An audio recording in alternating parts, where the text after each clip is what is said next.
दोस्तों, स्क्रीन पर आप जिस महिला को देख रहे हो यह अलवर के खेड़ली में किराने की दुकान चलाने वाली अनीता है, जिसने अपने रेडी लगाने वाले आशिक के साथ मिल करके अपने पति की जो हत्या कर दी, क्योंकि उसे तीसरी शादी करनी थी। 7 जून की रात अनीता ने अपने प्रेमी और सुपारी किलर को साफ बोल दिया कि हत्या उसकी आंखों के सामने होनी चाहिए। 8 जून को जब मामला सामने आया तो ऐसी कहानी बनाई कि पुलिस भी जो खुद कंफ्यूज हो गई। कैसे अनीता के ही बेटे ने पूरे मामले की जानकारी पुलिस को दी, चलिए जानते हैं। अस्सलाम वालेकुम दोस्तों, मैं हूं आपके साथ में इंसाफ खान और आप देख रहे हो हमारा यूट्यूब चैनल इंसाफ डीलर स्टोरी। दोस्तों, आप लोगों से वीडियो स्टार्ट करने से पहले एक छोटा सा अनुरोध रहेगा कि आप हमारे चैनल को जो सब्सक्राइब कर लीजिए और इसी तरह की और भी कहानी सुनने के लिए आप हमारे साथ जुड़े रहिए। पहले पति से तलाक लेने के बाद में अनीता ने शादी की खेड़ली के वीरू से, जो पैसे से शादियों में टेंट लगाने का काम किया करता था। वहीं अनीता ने घर में ही एक किराने की दुकान खोल ली। इनका एक बेटा भी था।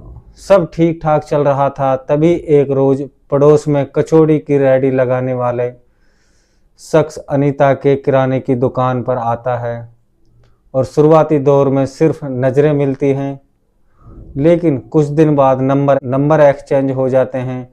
हैरान की बात यह है कि अनीता की दूसरी शादी थी वीरू से। उसके बाद भी वह किसी के साथ चक्कर चला रही थी। समय के साथ दोनों का प्यार बढ़ता गया और चुप चुप कर मिलना शुरू हो गया। वीरू जब सुबह घर से काम के लिए निकलता है तो अक्सर अनीता की दुकान पे होकर के निकलता था और अनीता जो काशी को बुलाती और दोनों जमकर रंगरलियां मनाते थे। वर्ष 2024 में वीरू एक रोज घर से काम के लिए निकला। वह भी घर से निकला ही था, तभी अनीता ने अपने प्रेमी काशी को बुला लिया। दोनों कमरे में थे, तभी अचानक से वीरू है जो घर पे आ जाता है और दोनों को एक साथ देख करके वो दंग रह जाता है और उनका पारा है जो 7वें आसमान पे चढ़ जाता है। जिस पत्नी पर वो इतना भरोसा करता था वह किसी और की बाहों में, यह देखते ही वीरू ने काशी की जो पिटाई शुरू कर दी। काशी ने जैसे तैसे करके वहां से भाग निकला।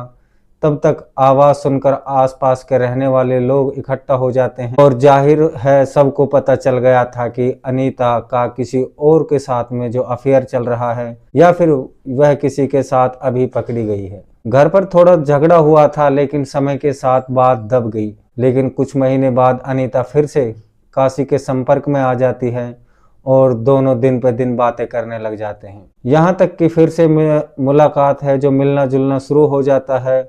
और फिर आया वर्ष 2025। अनीता और काशी अब नहीं चाहते थे कि वह छुप छुप कर मिलते रहें, इसलिए उन्हें एक आइडिया आया, क्यों ना वीरू को रास्ते से ही हटा दिया जाए। 7 जून की रात है। अनीता ने अपने बेटे को यह कहकर सुला दिया कि सुबह आपको थोड़ा जल्दी उठना, हम कहीं बाहर घूमने जाएंगे। तो बेटा है जो रात में सो जाता है और रात के 10 बजे जब वीरू थका हारा घर आता है तो अनीता उसे नींबू की शिकंजी पिला देती है और उसमें कुछ नींद की जो गोलियां मिला देती है। वीरू ने जैसे ही शिकंजी पी तो वह गहरी नींद में सो जाता है और अनीता ने तुरंत अपने प्रेमी काशी को फोन कर दिया कि घर पर आ जाइए। और घर पे जैसे ही काशी आता है तो रात के 2 बज चुके थे और काशी अपने साथ में 2 और लोगों को साथ में लेकर के आया था। एक काशी और 3 सुपारी किलर, जिन्होंने अनीता और काशी ने दोनों को मिलकर के 2 लाख रुपए में बुलाया था। चारों युवक जब अंदर घुसे तो बेटा उठ गया तो उसने काशी को जो पहचान लिया कि वह अक्सर उनके घर आता जाता रहता था। तभी चारों ने वीरू के जो हाथ पैर हैं जो पकड़ लिए और गर्दन पर मुक्के मारने लग जाते हैं। इसके बाद तकिए से मुंह दबाकर वीरू को जो मौत की घाट उतार देते हैं और उसे जीवन भर के लिए सुला देते हैं। जब काम पूरा हो रहा था तो अनीता का बेटा यह सब देख रहा था। हत्या के बाद सभी आरोपी बाइक पर बैठकर फरार हो जाते हैं। 8 जून की सुबह अनीता ने चिल्लाना शुरू कर दिया कि वीरू अभी नींद से सो के ही नहीं उठा है। तो वह चीखने चिल्लाने लग जाती है और अनीता की आवाज़ें सुनकर जो आस पड़ोस में रहने वाले थे वह तुरंत उनके घर पहुंच जाते हैं। सबसे पहले एक गाड़ी से वीरू को स्थानीय हॉस्पिटल ले जाया गया। तब यह जानकारी पुलिस को भी दे दी गई कि वहीं हॉस्पिटल में डॉक्टर्स ने पुष्टि की वीरू की जो मौत है वो मौत हो चुके हैं। अनीता ने अपने सभी रिश्तेदारों तथा वीरू के बड़े भाई को भी फोन कर दिया कि उसकी मौत हो गई है, आप घर पे आ जाइए। तो उसे रात को जो तेज बुखार चढ़ा था और उसकी वजह से उनकी जो मौत हो गई है। पुलिस हॉस्पिटल पहुंच जाती है और डॉक्टर ने बताया कि गले में कुछ हल्के निशान हैं और हल्के निशानों की वजह से जो पुलिस को हल्का सा शक पैदा हो जाता है और शक के आधार पर वह अनीता को गिरफ्तार नहीं कर सकता था। 8 तारीख की शाम वीरू का अंतिम संस्कार है जो कर दिया जाता है। तो उसके लोग हैं जो तरह तरह की बातें करते हैं। कोई कह रहा था कि किसी ने हत्या की है, तो कोई कह रहा था इसकी मौत है जो बुखार से हो गई। इधर अनीता ने अपने बेटे को समझा दिया कि अगर उसने किसी को मुंह खोला तो आपके साथ में जो अच्छा नहीं होगा, हम आपको भी मार देंगे। बेटा डरा हुआ था, उसने यह बात उस टाइम किसी को नहीं बताई। 8 दिन बीत जाने के बाद जब अनीता किराने की दुकान पर गई तो बेटा भागकर अपने ताऊ के घर चला जाता है और यूं कहें वीरू के बड़े भाई के घर चला जाता है। वीरू के बड़े भाई ने सोचा कि बच्चा है, ऐसे ही खेलने आया होगा, लेकिन वह लगातार रो ही जा रहा था।